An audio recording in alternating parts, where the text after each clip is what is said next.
This week on True Bloods, I am taking this intro by storm. It is I don't even know. What the helly? What the helly? We're talking about the turf, we're talking about our loss to Footscray, and we're talking about the preview to Freo. Go, boys! Jeez, this is the most one-eyed podcast. It's what we're here to do. There is only one side in this competition. It's game-changing. It's absolutely game-changing, Deeble. Riddle me that, Mads. Yeah, riddle me that, Deeble. Do you remember?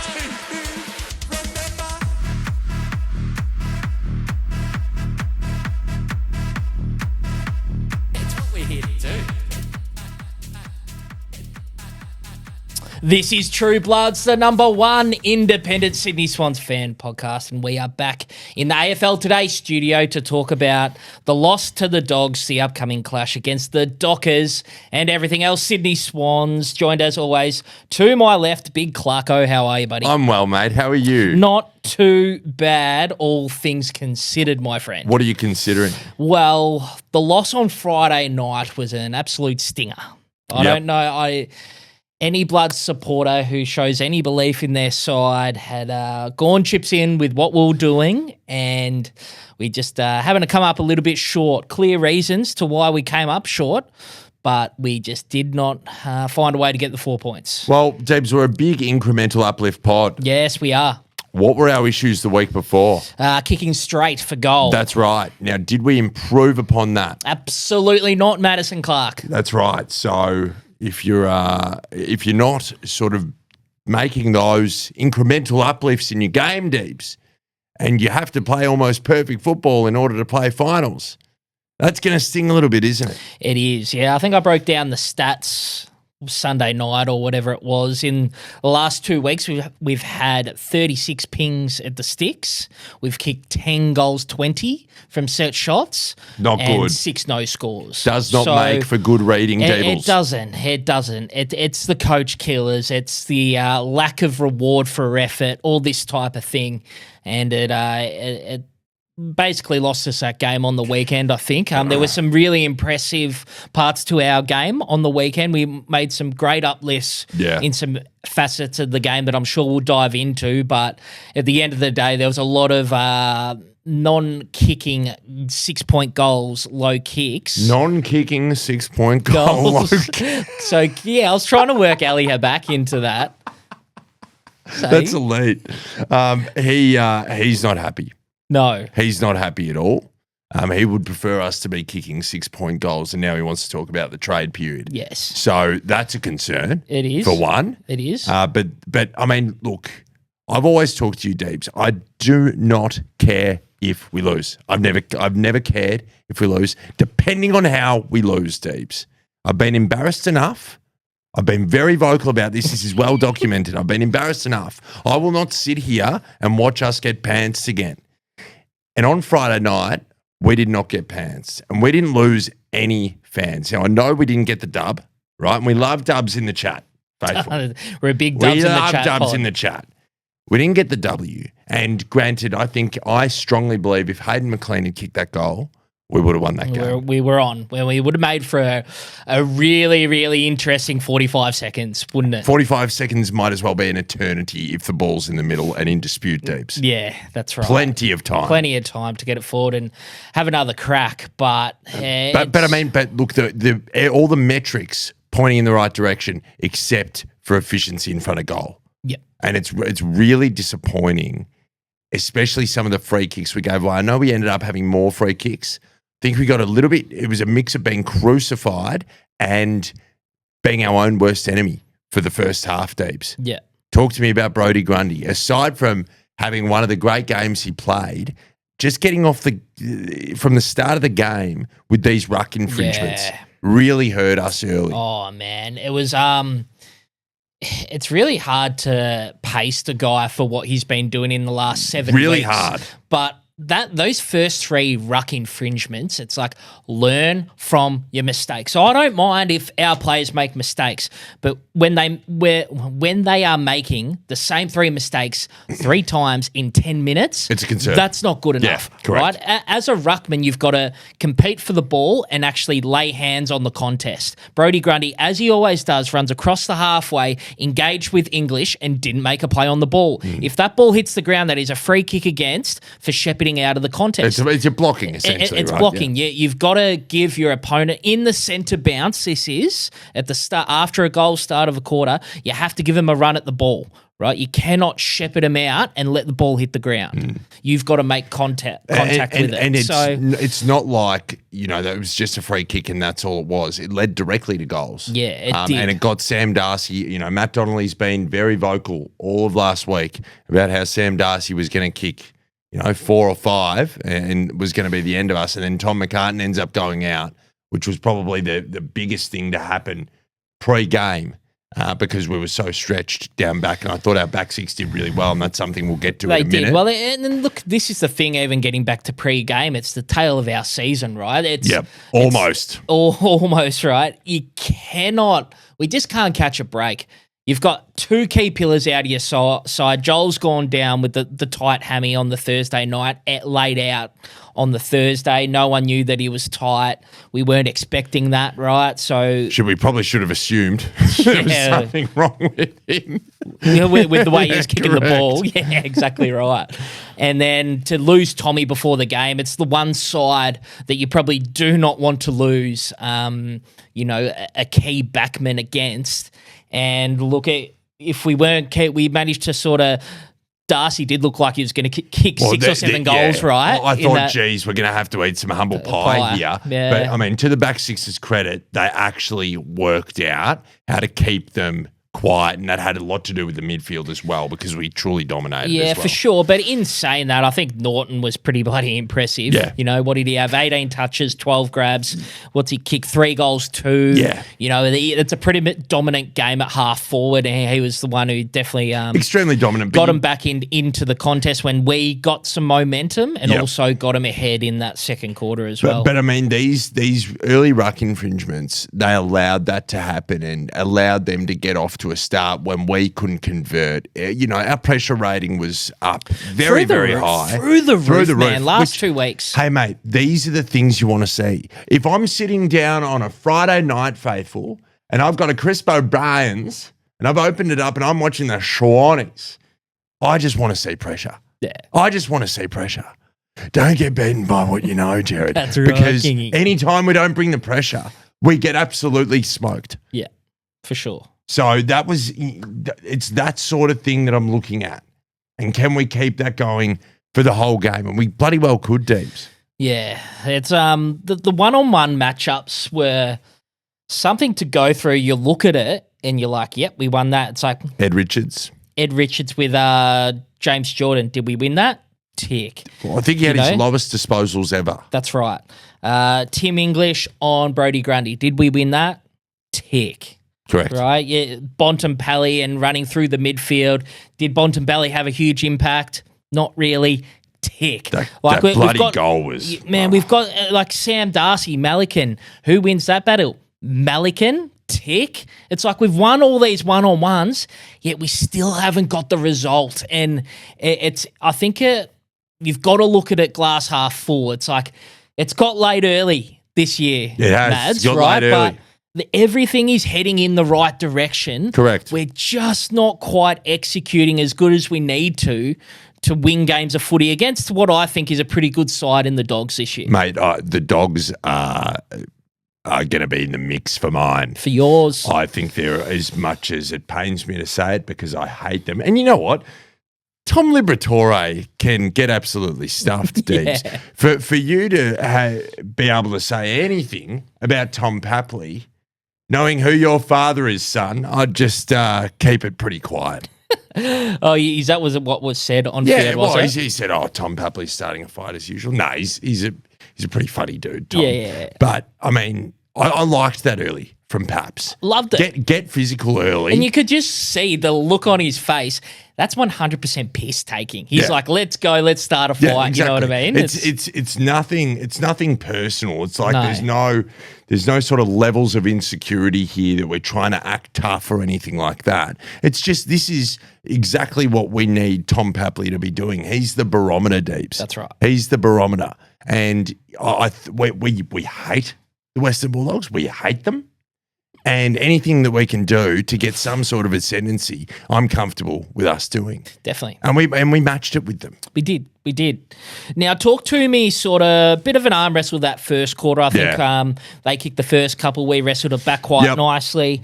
And then in that second quarter, Doggies got a run on. Well, they got a run on, and we just fell asleep a little bit at the first half of the second quarter. Our tackling was insane in the first quarter, and that really dropped off. Now, we ended up winning overall, but it was the second quarter that we were pretty ineffective in that regard. On transition, they were incredibly dangerous. We'd take a while. Our ball movement was a little bit slower in the second quarter. And then once it was down there, it would be lightning quick, the ball coming back the other way to guys like Riley West. I think Wixie did quite a good job on your Riley West. But that transition that they had going in the first half of the second quarter, we could not stop in any way, shape or form.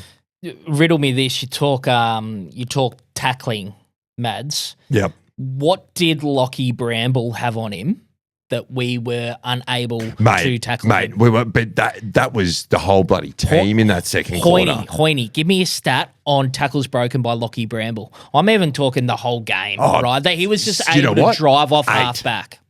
Huh? 8. Oh man, it was. That's what you can put it down to single moments with players, right? He played great, Lockie Bramble, and was able to really drive off halfback for them. Deebs, I wouldn't have known him if he stood up in my porridge prior to that. Neither would I. But I tell you what, I bloody knew who he was by the end of the game because he had 28 off halfback, and he was the driver, and got that transition game going where it was just sort of end-to-end footy in that third quarter. But I getting back to that second quarter, I say, geez, I'm bloody impressed with the way the boys dug in. Correct. Like I was sitting there, right, 28 points, and I'm like, well, she's not looking good. I thought it was going to just go on from there and be like that. It was giving Deebs. It was giving the Gold Coast game. It was. A little bit. It was. Like we were sort of powerless to stop them.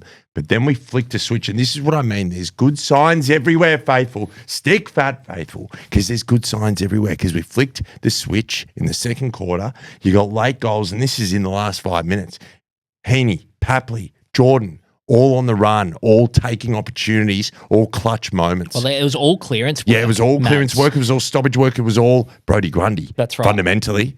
So that kept us very much in touch, kept us within, 10 points, I think. And also to stop them from getting that run on, I think Jordan really started to put the clamps down on Ed Richards as well. It was sensational work by JJ, and just his ability to hit the scoreboard, have the ability to, Haynes was pure class out the front of contest, kicking that goal to get us back, and then Jordan does it. I don't know who kicked it first, but very similar goals. When it was Heaney kicked the first, then Jordan kicked the first one, then Jordan. I think we kicked 5 goals from clearance for the game, and that's not something we've been known for. We've really struggled around the goals from clearance, and I think that was one of the highest scores that the Dogs have conceded from clearance all year. So that was a big plus to the boys getting to work when the game was slipping away, to be able to, hit the scoreboard and work their way back into it. Absolutely, Deebs. And, you throw Errol into that mix as well because although he's probably a little bit quieter in the second quarter,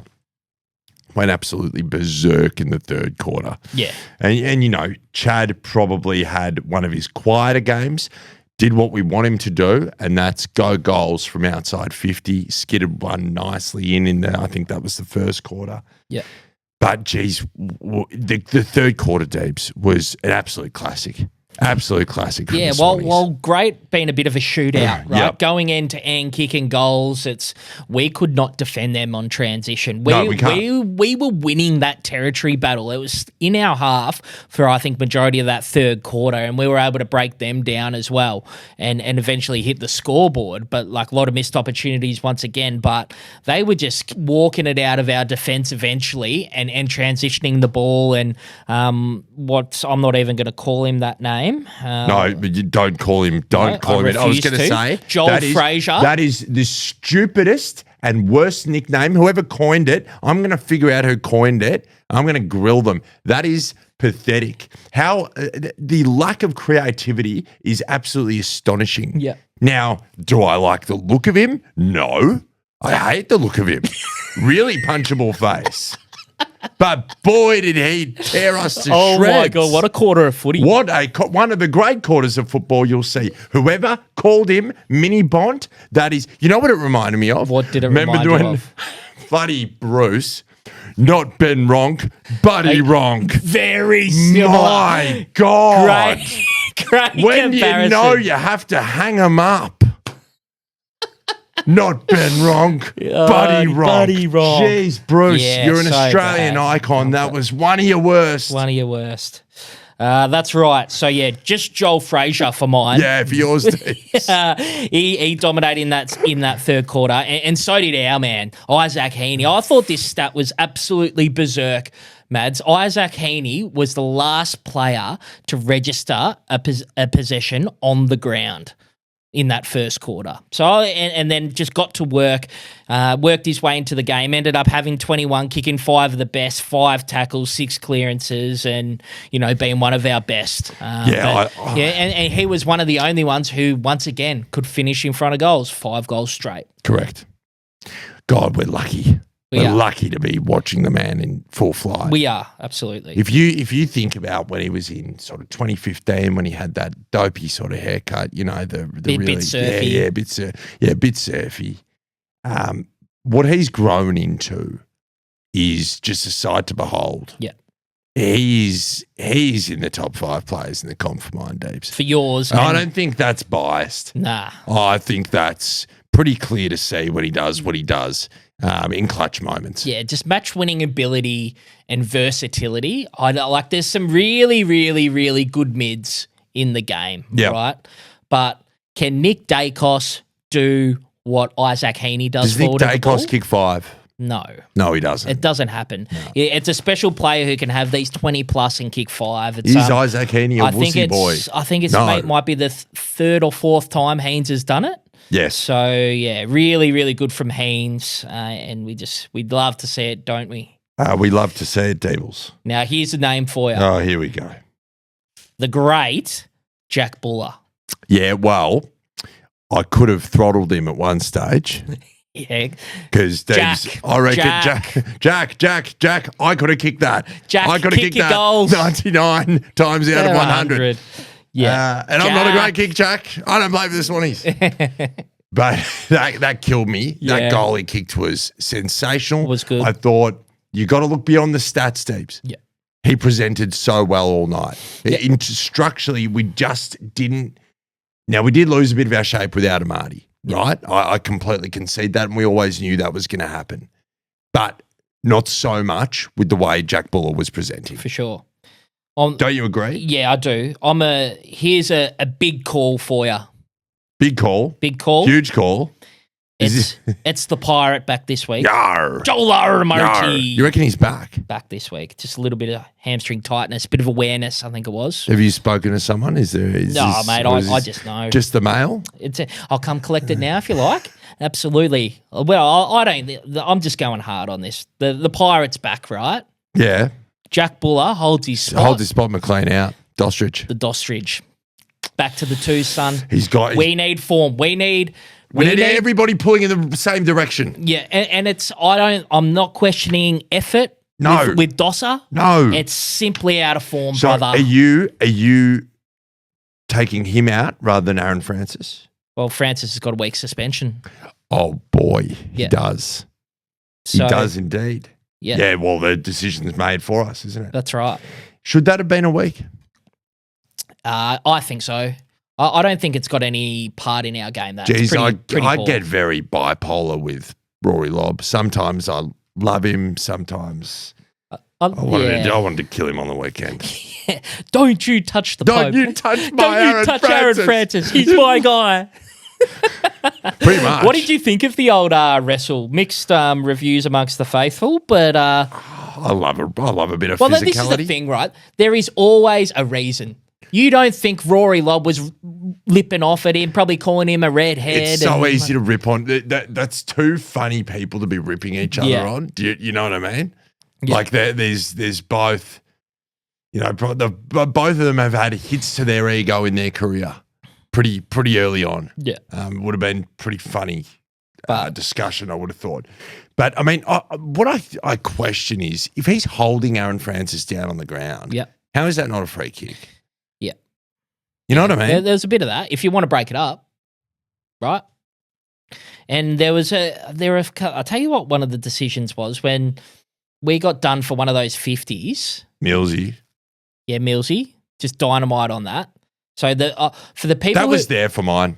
Yes, yeah, I agree. I can see why it was paid, but it went 10 meters. It went less. Yeah, 8 meters. Yeah. So you're playing to watching the game. Got to play to the whistle. But like, it's Got not to play like, to the whistle. Yeah, right. But it's not like he heard the whistle and kept going. He did. No, it was instantaneous. You reckon? And then he came back off the mark straight away. Yeah, but it's because he had made the run. It's almost coming off the mark, cooked him. Yeah. If he just stayed there. Yeah. You know, it was just so a little bit stiff. I understand why it was paid. Though. Yeah. I'm not questioning that. I reckon if he had stayed where he was, they wouldn't have paid That's it. a really good point, Yeah. right? Because that's basically... He admitted to stepping over the mark. Correct. And that's basically what happened with that 50 that wasn't paid with us. He stood on the mark and he wasn't pulled back. Yeah.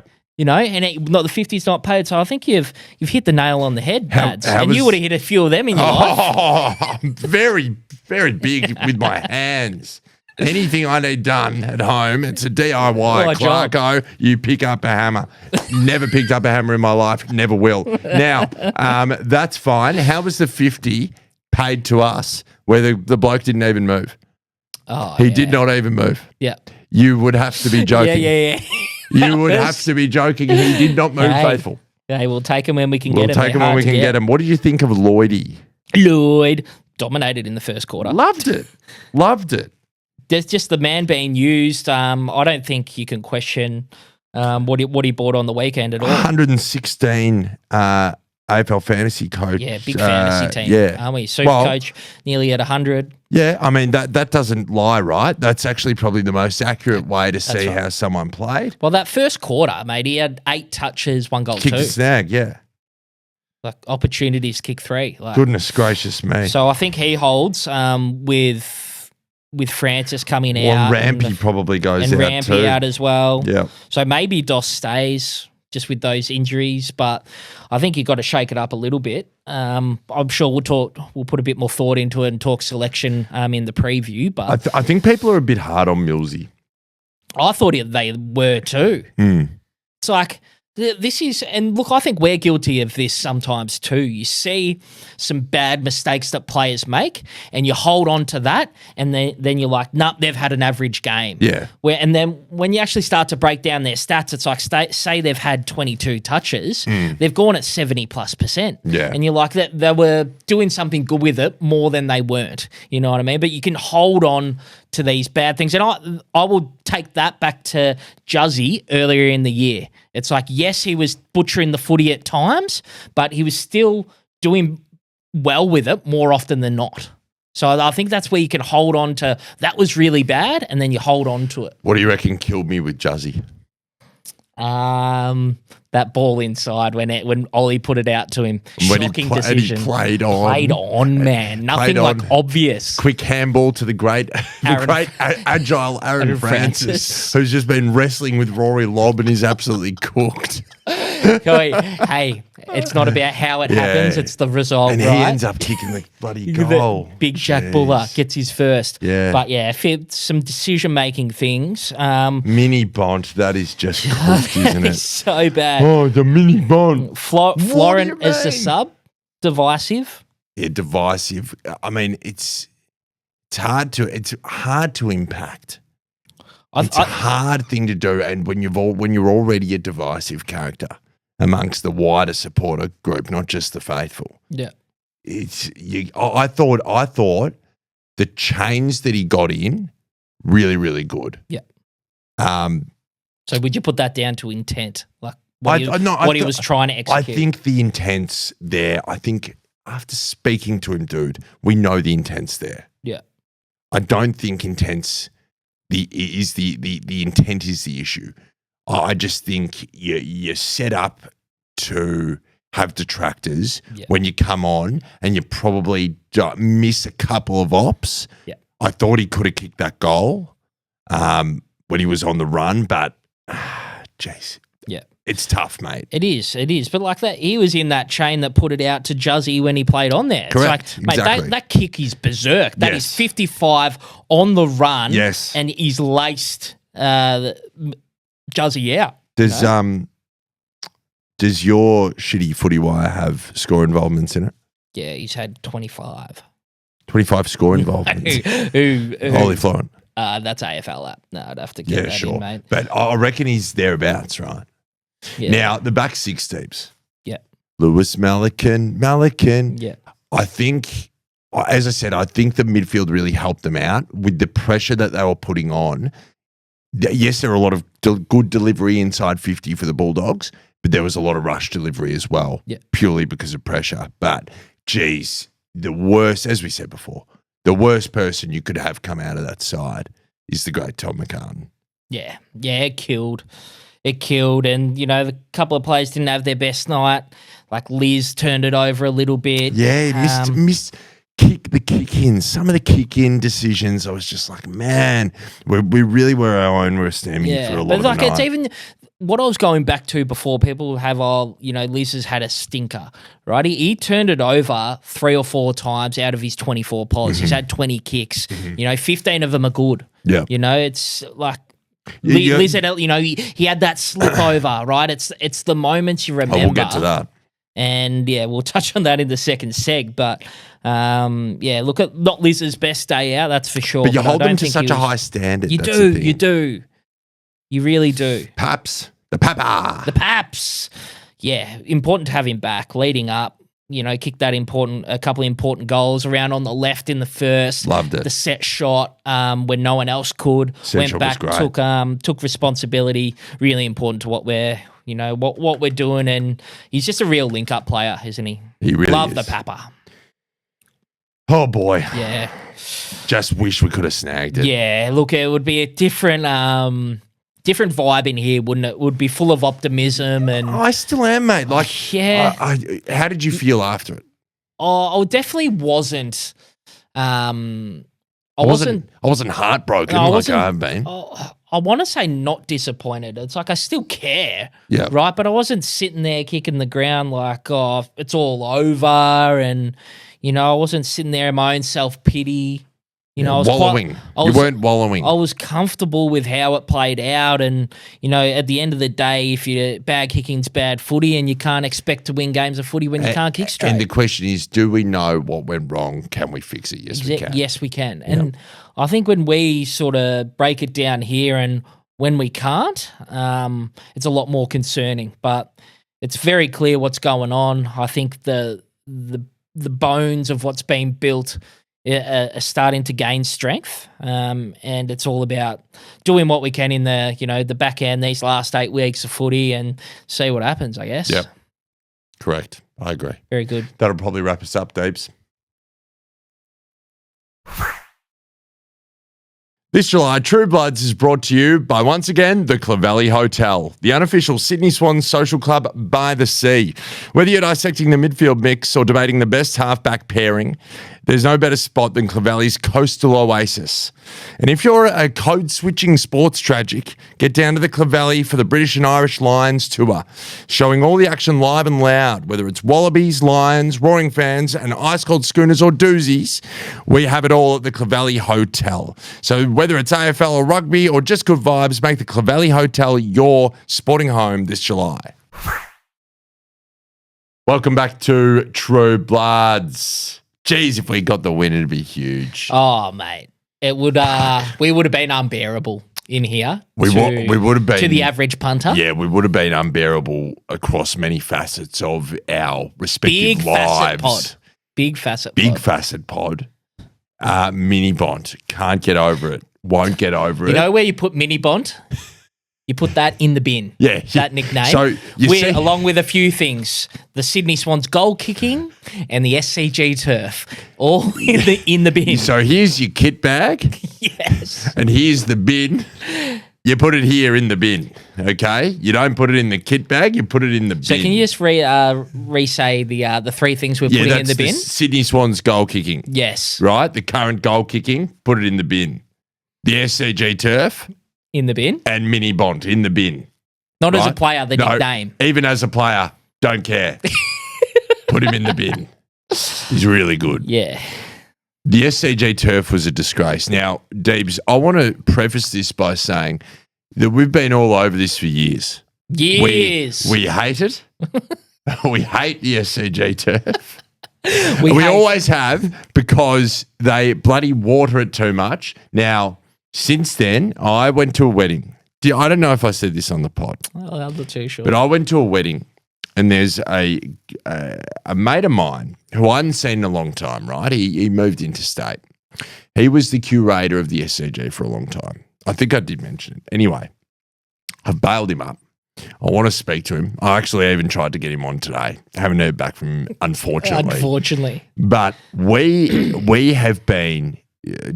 how can I politely put this, detractors of the SCG surface for a long time. Yes. But the way it looked on Friday night was an abject disgrace. Any way you look at it, any way you want to slice it, the way people were falling over, you can't just, there's no boots made for what was happening there. The ground was shifting. Deebs. Yeah, it's really interesting one. What I found very interesting was Toby Green on his podcast that he does with Toby Green's got a podcast, does he? No, he's on a podcast with what's his name? Your mate, Rick's my man Rick's Eyewear, the Soho Cherries. Yeah. What's his name? Yeah, Tommy Sheridan. So Oz American Aces. That's right. That's something else that can go in the bloody bin. That name for a podcast. That's horrific. On Aussie Sport. Yeah. So he's actually said he wore the long stops against the Swans when he played them up there, which is illegal. Yeah, so sure. He's just thrown himself under the bus there. And I'm surprised that hasn't been brought up in the mainstream media because you are not allowed screw-ins. You know how we've probably talked about that a couple of times, saying, get the long stops on, stop wearing the molds. You need the molds. Yeah, you have to wear the molds. You have to wear the molds. You cannot wear screw-in long stops. That was the Sam Wicks rule. Correct. Yes. Exactly right. And he admitted to it on that podcast. Yeah, well. So I thought that was interesting. Fascinating. But the fact still remains, and now we've been having a little bit of fun with this over the last couple of days. I know I certainly have. Yes. In sort of producing red herrings and various sort of falsities of information that I've received with the game getting moved, which I've had a lot of fun with. Yes. But a lot of people don't take it as jovially as we do. No. And I think what you have to do as supporters of the club is know that it's not the club's fault. It's the SCG's responsibility. We don't own the SCG. There's no need for you to defend the ground. That's right. That's right. But what was very interesting after Tim Gossage, who is a WA presenter on SEN. I wanted to mention this because your man, Tommy Chadwick, got very active on X. Did. Please go through it. Which is where I'm getting to, right? So Gossage started talking about the potential for the game to be moved, et cetera, and our man, Tommy Chadwick, has come on the head of media and said that categorically the game will not be moved, et cetera, Like, I don't know what the intention is there, whether that's to settle the talk down in general or our supporters or just the general AFL media. Now it's a fascinating move from the great Tom Chadwick, isn't it? Because when he said that on Sunday night, because if you're a baller, if you're a Kane and Kingy fireballer, fireball, on Monday, they discussed this, right? So it must have happened. That must have happened Sunday. Correct. It would have been Sunday night. Yeah. It's very early to unequivocally say that something's not going to happen, especially with various sort of grounds crews and official third parties coming up to have a look at it. Yeah. Yeah, and it could be completely out of the club's hands where it's like, no, we're not paying you this week, why would they go and look at it? Yeah. If it's already been laid to rest and it's going to be played there, it just seems a little bit of hullabaloo to send all these various independent sort of analysts up there. Now, I can't say that turf is one of my strong points. I'm good at and know a lot about a lot of things, Mads. I would say my general knowledge is relatively good. Turf, not quite there, but riddle me this, Mads. Sure. Right?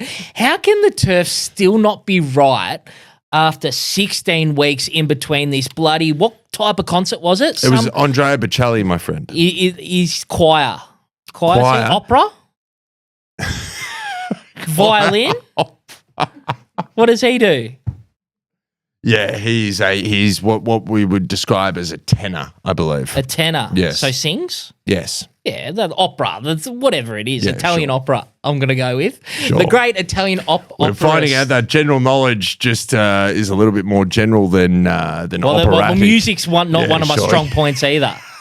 You can't even tell me what he is, so don't sit there. I said he's a tenor. He's a tenor. So if we put in Andre Petrelli, put it he's in. going to be a tenor. Yeah, let's do this. I've never heard of a tenor. I reckon Have you heard of the 10 tenors? No.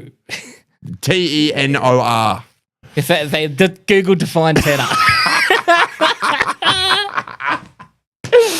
I got to go with Alessi, can you pull up Andrea Bocelli and what he is, please? Yeah, we need a definition while we're talking about this. But I don't understand how in 16 weeks since that bloody concert, how they haven't been able to get the ground right. It's been since the start of the year. This comes back to what we've always said.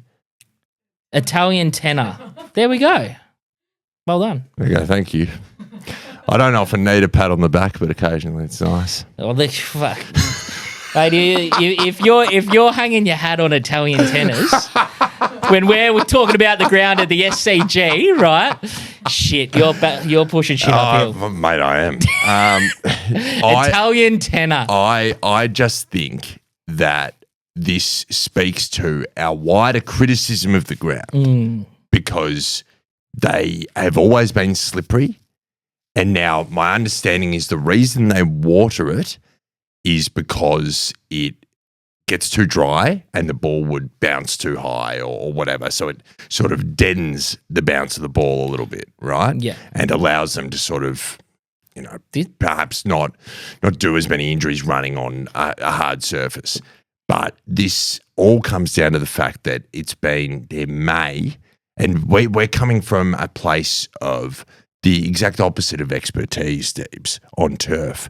But, I mean, has there been mismanagement? Because that was in April. 25th of April, I believe it was. Well, it's been a consistent theme for years. So the difference with the SCG is, I could be wrong here too, but obviously a cricket ground for big parts of the year. I actually think you're right about that, yes.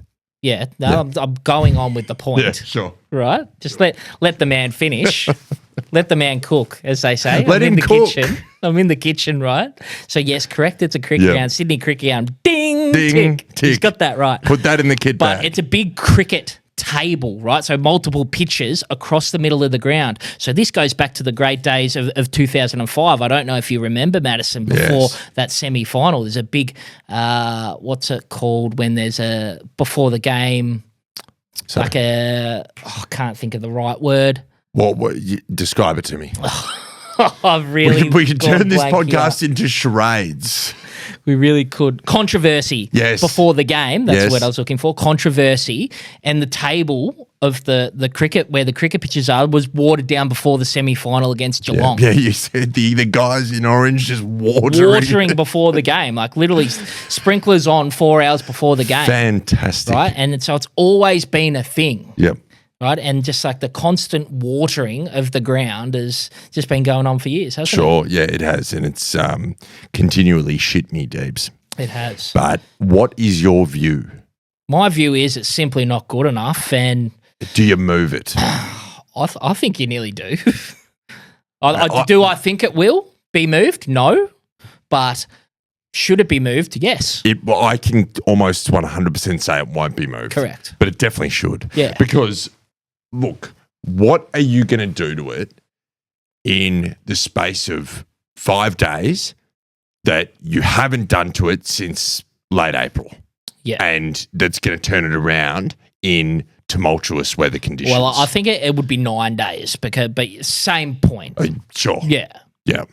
But yeah, you can't see a drastic change happening, especially with the climate up in Mykonos. Or Rainos. Which is actually they're calling it Rainos up there now. It's much like the, Joel Hamling porridge joke has to be retired. I think Mykonos. I think this actually solidifies the It's fact funny, that I was talking to Saundo during the week and I could not hear him because there was so much rain in the background. I was like, Saundo, you there? He's there? He's yelling over the top of Rain on the Tin Roof Sure. Okay. in Bennett Hills. Yeah, right. Where Braden Campbell Footage factory. grew. That's where there's an underground car park that Braden Campbell the grew up great in. Braden Campbell. Kept just kicking those sizzling left foot drop He was all punts. right. He was good. He was great. It's just incredible. It's just incredible. Oh, no. There's just too many in a row. Oh, I've got to compose myself. You don't. Yeah, you keeping it together. My grandmother's just pocket dialed me, which is great. Now, the situation is, I've posed that question to the faithful because there's a lot of conjecture about it. Right, there's a lot of people who are very, very upset, and this is a very divisive. They hate it. This is a very divisive topic. It is. So I've posed the question to the faithful: we're the talk of the town, all for the wrong reasons. What do you reckon, faithful? Does our game against Freo get moved? Should it? Where should the game be played? Best answers to be featured on tonight's pod. Looking back on that, I worded that poorly, but that's okay. Unlike you. Swans Insider. I'll give you a pass. Benefit of the doubt? Yeah. Like it. Thank you. Swans Insider. Swans Trust hasn't been advantageous to their biggest customer, the Swans, in recent years. It's well known the Trust prioritises cricket first, including infrastructure like dressing rooms, stands and turf. We're seeing results of poorly funded priorities with stadium returfing. MCG and Adelaide Oval got new services this year, prioritising football over long-term cricket needs. SCG cut costs, botched surface upgrade accordingly.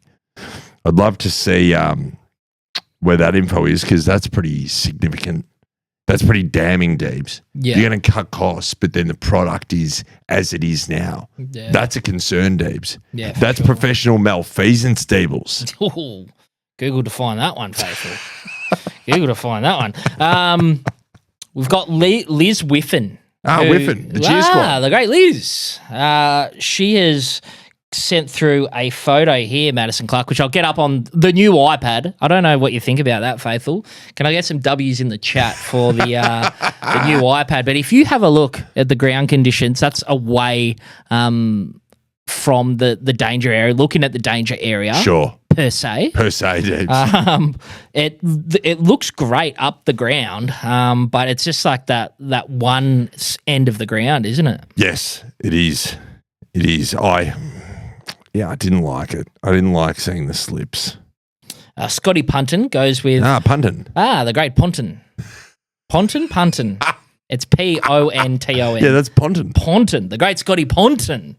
He says, I reckon we should play at NG Stadium. It will be the only time it sees a full house. Oh, it's always good to give it quick drive-by. I don't think I could put up with the crap that we would cop from the Giants for years and years and years if we played at NG Stadium. Yeah, it's true. Can you imagine how long that would go on for? Yeah, except their socials content has been lacking this year. That's right. Maybe it's like just much in the same way we look at Callum Mills or Lizard, just hold it to a higher standard. That's right. Maybe. And I got Gavin Charles. Yes, Gavin Charles. Great contributor to the pod. He says, is the ground in poor condition? Yes. Should the ground be in poor condition? No. Did every team under the direction of the league play week in, week out at Docklands with a rock-hard, sandy, shifting surface? Yes. It's all you bloody well need to know, really, isn't it? The league and the media can shut the hell up. He's aggressive, and I like it. When they have allowed much worse than this get by previously. It's absolutely fair, Deebs, because Telstra Dome or Colonial Stadium was pretty much next to unplayable. And do you remember the amount of ACLs? So many. It was like carpet on concrete. Yeah, for sure. Not good. Not good, but that was your example of defending the ground because you're a Swan supporter, which you don't need to do. But it was very funny. Yeah, it was. Well, I've got one from G Marks. G Marks, yes. 1970. Often seems to be issues with grounds after concerts. I know artists need venues to play, but gee, it doesn't seem fair to clubs that are long-term tenants. Maybe it has to be done a lot better or not at all. Play the concerts at the Domain. No sports played there after a show. Or another idea. There's actually this sort of emblem on our jumper that a lot of people actually used to think was the tail of a swan, but in actual fact, it is the Sydney Opera House. Traditionally, where tenors go to sing. Yes, Opera House. So there is a sort of specialty venue in Sydney that people use for these sort of things. Oh, but I mean, you might want it because of the bigger capacity at the SCG. Have it over a couple of nights. I don't care. Doesn't bother me. Doesn't bother me. How many tenors have you seen in your time, Clarko? Oh, it's not necessarily. I don't think I've seen many, but I mean, do you plug them into your YouTubes every now and then? I don't know. I don't. Give me some Andre Petrelli. Petrelli. what the hell? Give me some Andre. What the hellies? Get that up on your YouTube. I put a song on the. I put a song on the post. Oh, did you? Yeah, his song Conte Party Row. I believe it's called. Very good. It actually featured on The Sopranos. That's how I know it. Yes, big Sopranos guy. Big Sopranos guy. Yep. But that, I don't think it's going to get moved. Neither. And one point I want to bring up as well is we know. Bring up two if you want. Well, it's two sort of points in the one. You could slice it that way if you want, Clarko. We love slicing it in different ways here at True Buds. We're a big slicing different pod. Slice it any way you want. Right? But throughout the season so far, we have had two big breaks of time where we haven't played games at the SCG of between 3 and 4 weeks, like 21 to 28 days, right? We haven't played games, and that hasn't been enough time for this turf to heal or grow or the roots get into that soil or whatever the hell's going on in that turf. I just can't see much changing. So are you saying that it's been mismanaged? Oh, well, I don't think there's any other way to slice it. That's right. I tend to agree. Yeah, mismanaged. Our SCG. They owe us. Yeah, big time. They do. But is there anything on the speak pipes? Oh, that's right. Oh, how could I forget? Can't forget the speak pipes. We've got this one from Georgia, 7 years old. Let's hear from her. Hounds might lose sometimes, but it doesn't mean that they're a bad team. That's true. All the teams are good. I just vote for the Swans, and I hope they'll win the next game and the grand final. So do I. Okay. I wonder what she thinks about Mini Bond. Whether she thinks that's a stupid name. I've actually got a second one here from her here. She says, absolutely not. Terrible name.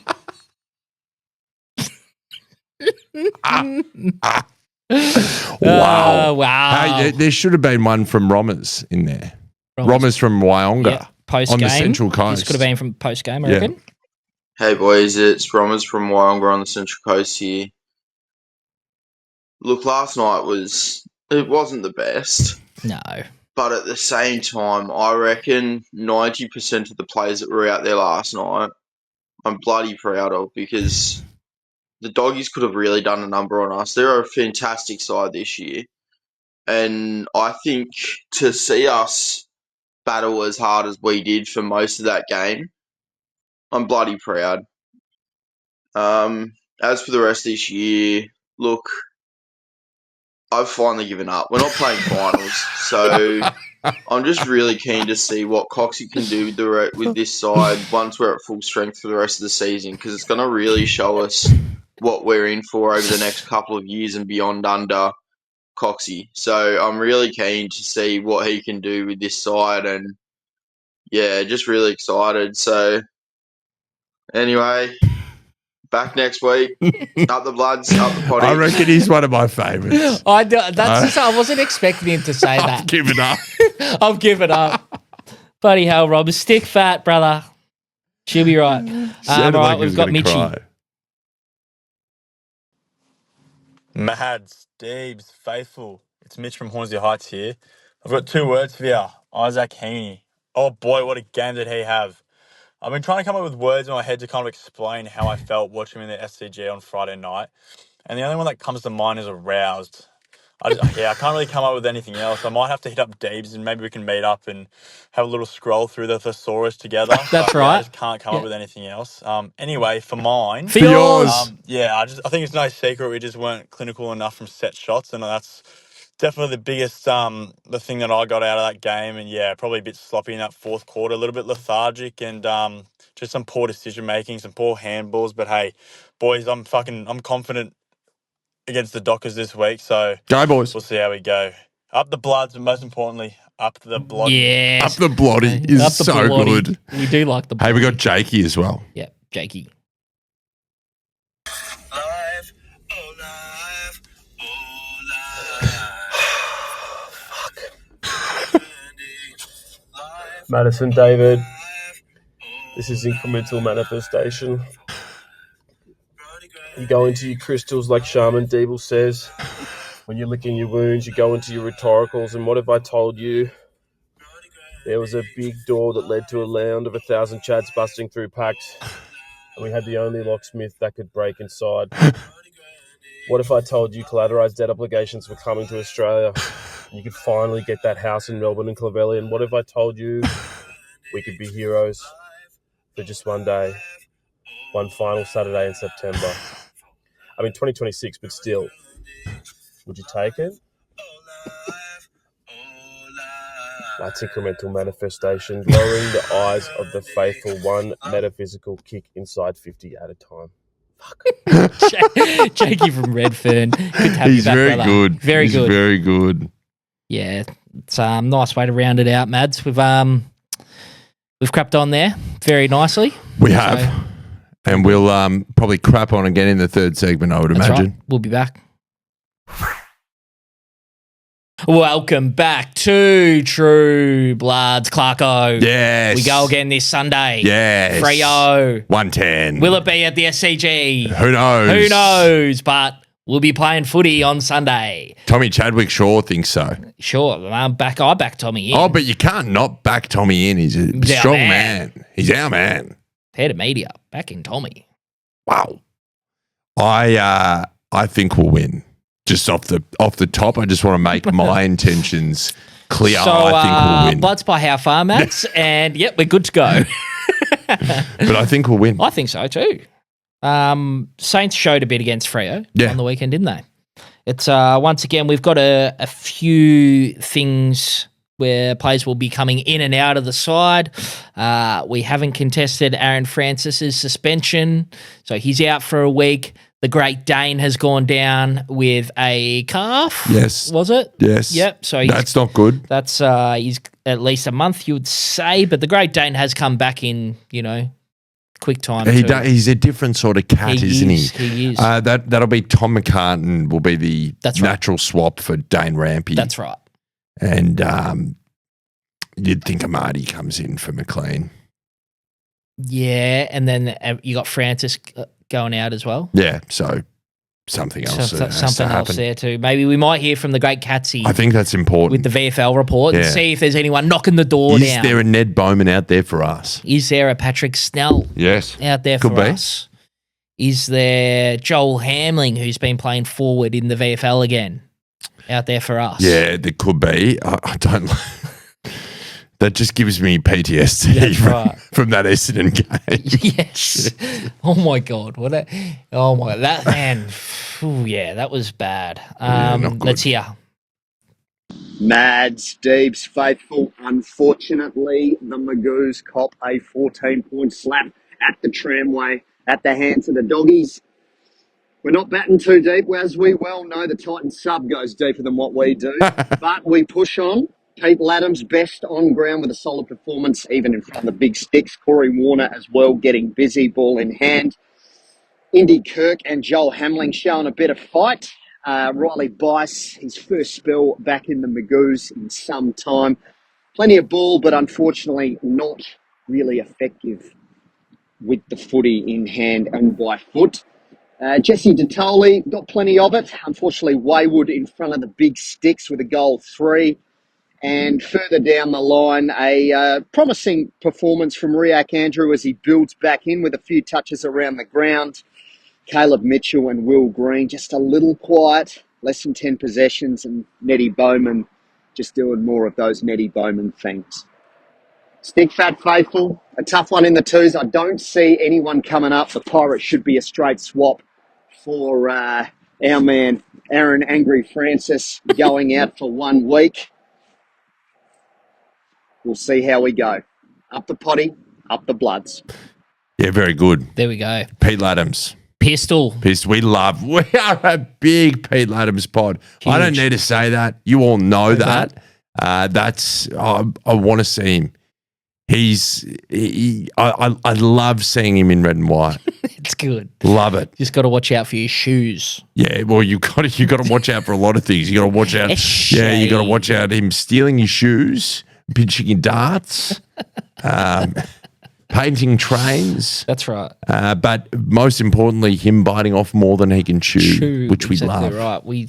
We love bicycle kicks in front of the Brawongle stand. The Brawongle stand. It's always been hard to say, hasn't it? Has it come out? I have no idea. I have no idea. Brawongle? Look, Brawongle? Hey, this is a big Brody Grundy test, right? Because Luke Jackson was doing a lot last week against the Strainters. Yes. Brody Grundy's going to have his hands full. Sean Darcy. Do they go Sean Darcy doing bulk of the work? Well, do they do both of them? They do, absolutely. Jackson spending a lot of time forward of the ball. Mm-hmm. That sort of key tall position as well. Darcy had 41 hit-outs last week against Rowan Marshall and the Saints. So, because where we really got ascendancy last week is when, you know, he was beating Nick English regardless, but when Nick English got Tim, what's his name? Tim English. The great Tim. When he'd go off the ground, that's when we really gained ascendancy. We're not going to have that sort of luxury this week, Deebs. I think you really may see the likes of Eshe come in. Yep. And that could make way for McLean. Yep. Eshe in presents that's more of a like for like, right? I think so. Yeah. Able to chop out, especially having the two ruckmen there. Mm-hmm. I think it would make a lot of sense to see that. Yep. I'm happy to hang my hat on that. I'd like you to hang your hat on that, Deeble. That sounds good, mate. Yeah. Big hat hanging pod. Big, huge hat hanging pod. Caleb Sarong has averaged... So wrong, so right? So wrong, so right. Hutto's killing me at the moment, mate. He's killing me at the moment. Who's your favourite commentator? Dwayne, I think. Dwayne. Yeah. He just doesn't try hard. It's just how he is. I think Hutto, the problem with Hutto, and he was my favourite back in the day, he just... tries to, I guess, sort of slap together these moments. Yeah. You know, and tries to turn it. It's like he's commentating for a reel or for a TikTok. Yes. And there's something about it, and it may not be intentional, it may just be me reading into it a bit too much. Yeah. But it's giving inauthentic. And a little bit to me. It's like it's manufactured. Sure. In a way. You don't have to. Not everything has to be a Nick Davis. I say it, but I don't believe it. But that's neither here nor there. Caleb Sarong has averaged 30 plus against us in his last 4 games against us. So I think that's going to be fascinating. And Errol Goulden always plays well against Fremantle as well. The great Errol Goulden. Yes, big Errol fan we are here. Big Errol pod. The dynamic duo of Darcy and Luke Jackson, he's been one of the best players in the comp the last month of footy, Luke Jackson, so you definitely got to pay attention to him. You got Shai Bolton working around those forward lines, pitch hitting in the middle. Definitely something you got to be aware of. Jordan Clark off half back. Yeah, well, that's what I was going to say. I think we've had a crack at him before. Jordan Clark? Yes. And done well. Yeah. I would be thinking with the effectiveness of the past couple of weeks, we might be seeing him go to Sarong and just see what we can do off that halfback. I agree. In terms of negating. They got big drive off that halfback. Luke Ryan, Jordan Clark, that's what they do. Ryan's a 2-time All-Australian. I think he's done it better than most back there. So definitely something to consider as well. The fact of the matter is, Deebs, they're going to clog the corridor and they're going to try and force us out wide. Yeah. Right? And our transition game was lackluster last week. Yeah. It looked slow at times. At times it looked like I was watching KO in slow motion. We just need to, and this is where having Errol back is critical because he can take those angles that other people can't. Open up the game. And I'm looking for him and Lizard to do just that. Sure. Because you're going to have Tom McCartan come back. We know that opens up Lizard. Freo are ranked 3rd in clearances. Sort of over the course of last year and have been up there this year as well. I think we just have to go head to head with most of their midfielders, pretty much. Yep, like it. Can we just kick straight as well? Yeah. Is there any danger of us just kicking straight? Yeah, I want to just see some technique things, approach at the goals. So where you're trying to kick, it may sound sort of strange, but where you're wanting to kick, if you just walk towards there, that's how I was always taught as a kid. Look, especially when you're within 35 metres. Are we overcomplicating it? If you are not pointing at the goals when you're within 35 metres, there is something fundamentally wrong with the way you're kicking. If you're 40 metres plus and getting outside 50, I can understand opening up your hips, swinging through, and you start outside the goals and you try to bring it back, right? It generates more power, more velocity through the hips. Clarko. Yes. To be able to kick the ball further. I understand that. But if you're within 40 metres of the goals, 35 to 40 metres, and you are not pointing at the goals, there's a chance that you are not going to kick the ball straight. Right? Just get it right, boys. Got to get it right. If you can't get this right now, that's such a concern. Yeah. It's the one close skill within this game that we call AFL. It's a really controllable skill. It is. We hate it. And we want to see incremental uplift because that's what we are. Change the name from True Bloods and just call us incremental uplift. Yeah, it doesn't have quite the same ring to it, but we can. Yeah. It'd drive home some things that we try to get home, right? Shai Bolton shits me. I just think he's got this. I liked last week. Was it last week where he was giving someone shit and then just got done holding the ball? I really liked that. Yeah.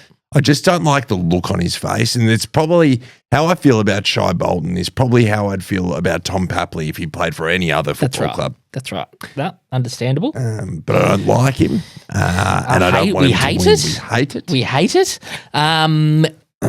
Party invitations, Mads, Doozy, they're on board this year. We're loving what they're doing. If it's Joel Amadi, if he's back in, it's going to Joel Amadi. Redemption arc. Yep. Legacy game. Yes. No matter which way you want to slice it, Deebs, I would like a big showing from the Amadi party. I'd like there to be an Amadi party in Perth. Yes. The APP. Amadi party in Perth. Is the game moving to Perth, is it? It could be. Hey, it could be. We could be in Perth. That's right. I'll feed you in to correcting yourself. No, I'm like, that's- you just let me keep going and digging and digging. But see, I'm a great co-host, and I make you question. You're a great co-host and an even better person. Thank you, Deebs. buddy. I want Amadi to That would be really nice. just sort of And get his just, confidence back, because that's right. this Confidence. is it's a hard thing, Faithful. You've got to be wary of the fact that even now he'd still be pretty nervous about his performance. He'd have performance anxiety per se. Faithful. Who are you inviting to the party? I am inviting the Chad again. I think I invited him last week, 2 weeks in a row. It's okay on the weekend, just not the lofty heights that we love out of the Chad. Yeah. I want 25 with 4 running bounces 4 running bounces. and maybe a snag. That's so much to ask. No. Brody Grundy is Doing what he can. Can't keep inviting him. You can't keep inviting. He's doing more than he can. He had led the entire ground for clearances last week. Yeah, had 8. And that's when you've got guys like Bont and Ed Richards and Libba and Chad and Heaney on the ground, and he led all of them. Yeah. Doesn't get much better than that. I'd love to see Jack Buller hold and kick a couple goals too. Wouldn't that be nice? I like the way he goes about it. It's Yes. I was sort of the opinion like we might not see Jack Buller this year, and it was only through necessity that he came in. But like what I saw, and I hope he gets a few more cracks at the cherry, and we see what he's made of. Love it. So here's one. So tipping, Clarko, do you want to run us through that? How's that going for you? Not good, because I forgot to do my tips last week. So what did you get? Well, let me have a quick squeeze here. Sorry. No, I forgot. I did my ones for our comp. Yeah, so I don't want to hear about the other comp. Okay, sure. I got 2 the other comp, which is not ideal. This comp, I'll open up the ESPN footy tips, and just another one. It's criminal that anybody would have a tipping comp on anything but the ESPN footy tips. Yeah. It's the most user-friendly interface. It's the most common one that people use. Me having to go into the other app is the reason that I've registered 2 tips last week. We hate it. We hate it? 5 out of 7 I got. 2. What did you get, mate? 4. Battling. Okay. Shit uphill. We'll go through the Dogs. top 5. Oh, yeah, let's absolutely go Top to the 5. top Paddy 5. the Baddie. Yeah, wow. Really? Paddy McGarrigle Really? in 5th. In 5th, okay. Joshy Maxwell in 4th. Is that Hopsy or Hopi? H0P 35Y. Hopi? Hopi. I'm having a I don't know. look He's here. sitting in 3rd, right? Yeah, Yes. he's 2 clear of Joshy Maxwell. Hopesy, I reckon. Hopesy. I reckon that's Hopesy. Hopesy. We got Schmitty, 17. He's on 100. And Isabel Lowe still at the top of the leaderboard. Only 1 clear now, so it's timed up a little bit there at the top. J Max. J Max, he is 3 back, though. That's hard to make up at this stage of the year. Not if you take a few risks. Yeah, There's but still time. You got to take risks, but, that's the thing about a risk, Mads. Oh, More often than not, it's probably not coming off. You got to be prepared for it to go the other way. Pear-shaped, one would say. Yeah. It could go pear-shaped. Per se. It could go pear-shaped per se. Yeah, that's right. Great saying. Should you be working? We should be a more anti-pear shaping pod. take the solid We should be a more anti-pear shaping pod. Wow. So I hope we're keeping it fun for you at home, playing along at home. there'd be We're some- doing our best. Hopefully there's some tears. We could come of in here and laughter. be wussy boys like we could. other podcasts and other clubs and, who may be sitting on the same amount of points as us. Maybe. And it's an implosion. But we're putting a smile on your doll. I hope so anyway. Attempting to. Whether we are, I don't know. You'll have to let me know. Let me know in the chat. Dubs or L's in the chat. Dubs or L's in the chat, please. Thursday night footy, North Melbourne. Oh, North Melbourne. Out we come to play. North Melbourne, Clarko. Yes, mate. I'll never trust him again. You can't. And it's probably put us knocked us off the perch in celebrity in the tipping. celebrity tipping with the Sydney Swans, the North Melbourne Footy Club. You bait your supporters up is one thing, right? Yeah. But when you bait us up and make us believe, and we tip you to cause the upset of the round, and you get pasted down in Launceston. They've had a fascinating run, oh haven't they? my God. Yeah. Never again. Never again. Dogs by 100. Yeah, it probably will be. Where's that? Is that at Marvell? Marvell. Exactly Don right. Dome. Don.